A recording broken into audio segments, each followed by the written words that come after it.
Hola, hola, soy Valen y bienvenidas al día 4 de nuestra lectura de Segunda de Corintios. El día de hoy Pablo nos va a hablar acerca de el aroma de Cristo y también vamos a ver una situación personal de Pablo de la cual tenemos mucho que aprender. Sin nada más que decir, agarremos nuestra Biblia y vayamos a leerlo juntas. Versículos 12 y 13. Cuando llegué a Troas para predicar el Evangelio de Cristo y se me abrió una puerta en el Señor, no tuve reposo en mi espíritu al no encontrar a Tito, mi hermano. Despidiéndome pues de ellos, salí para Macedonia. Pablo cuenta que llegó a Troas para predicar el Evangelio. Dios le había abierto una puerta ahí y la verdad es que era lo único que él necesitaba, una oportunidad, una audiencia, una misión, y así es como Pablo iba moviéndose en sus viajes misioneros. Pero algo no estaba bien y Pablo nos dice que su espíritu no estaba tranquilo al saber que Tito no estaba con él ahí. Así que por más puertas abiertas que estaban en Troas, él agarra sus cosas y decide irse para Macedonia. Lo que estamos viendo aquí era simplemente a Pablo tal vez inquieto al saber que su amigo, al cual le tenía mucho aprecio, no estaba en ese lugar. Pero la verdad es que va muchísimo más allá de eso y estamos viendo el discernimiento espiritual de Pablo. A veces nos apresuramos a decir que sí porque vemos una puerta abierta o porque vemos que el proceso está mucho más fácil por aquí, pero la realidad que Pablo nos está diciendo aquí es que puede haber una puerta abierta, pero puede que no sea el momento correcto o el lugar correcto si tu espíritu no está tranquilo. Aquí Pablo estaba inquieto de espíritu no por algo superficial, sino porque le faltaba su hermano Tito. Y la verdad es que esto a mí me conmueve mucho porque nos hace ver la importancia de la comunidad en la iglesia. Como la Biblia nos dice, nosotros somos un cuerpo y muchas veces necesitamos ayuda de más personas para poder lograr nuestra misión. Continuamos leyendo del versículo 14 al 16. Pero gracias a Dios que en Cristo siempre nos lleva en triunfo y que por medio de nosotros manifiesta la fragancia de su conocimiento en todo lugar. Porque fragante aroma de Cristo somos para Dios entre los que se salvan y entre los que se pierden. Para unos, olor de muerte para muerte y para otros, olor de vida para vida. Y para estas cosas, ¿quién está capacitado? Pablo cambia su tono aquí y nos da esta hermosa imagen en la que Dios nos lleva a la victoria como en un desfile y a través de nosotros esparce el conocimiento de Cristo. En el mundo romano, cuando un general ganaba una batalla, se hacía todo un desfile.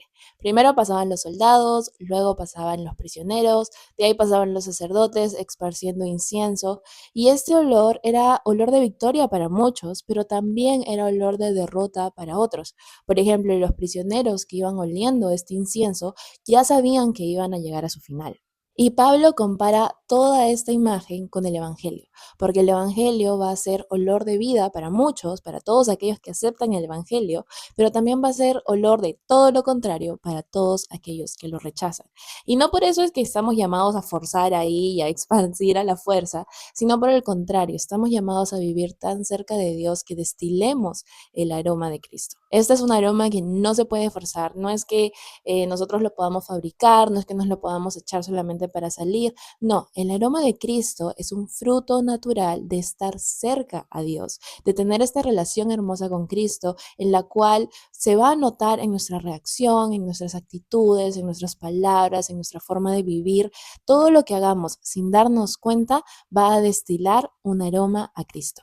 Y terminamos con un versículo súper fuerte, el versículo 17, que dice, pues no somos como muchos que comercian la palabra de Dios, sino que con sinceridad, como de parte de Dios, hablamos en Cristo delante de Dios. Pablo literalmente está diciendo que él no es como los muchos que falsifican el Evangelio.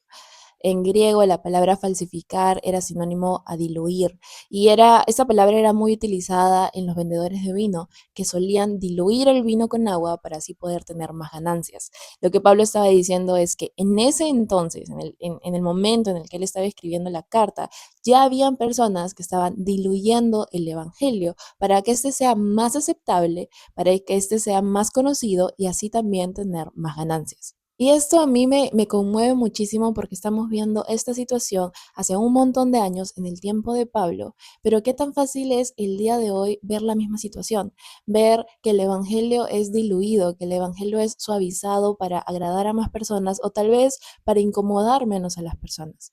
Pablo aquí nos recuerda que predicar el evangelio no es por conveniencia, no es para agradar a las personas, no es para ser aceptadas. Y aquí me gustaría hacer un gran punto aparte y es que predicar el evangelio no es solamente subirte a un púlpito y hablar frente a una audiencia. Predicar el Evangelio como hijas de Dios es las 24 horas del día, todo el tiempo. Predicamos desde qué tan gozosas estamos, qué tan contentas, qué tan agradecidas estamos con las bendiciones de nuestro día a día, cómo reaccionamos, cómo hablamos, qué hacemos, cuánto perdonamos. Todo eso es una gran forma de predicar el Evangelio en nuestro día de hoy.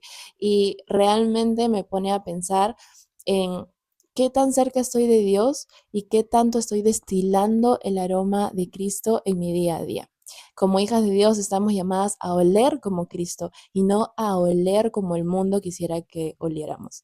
Ahí está, la palabra de Dios es demasiado linda. La verdad es que hay mucho que meditar aquí, hay mucho que tenemos que autopreguntarnos y dejar que el Espíritu Santo sea el que nos esté redarguyendo y hablando a nuestro corazón. Así que déjame en comentarios cómo es que este pasaje del día de hoy ha hablado a tu vida, qué es lo que el Espíritu Santo te está diciendo. Si es que tienes alguna pregunta también, mándame un mensaje, déjalo por comentarios. Yo súper feliz de leerte y nosotras nos vemos el día de mañana para seguir avanzando en lo que es Segunda de Corintios. Te mando un muy fuerte abrazo. Chao, chao.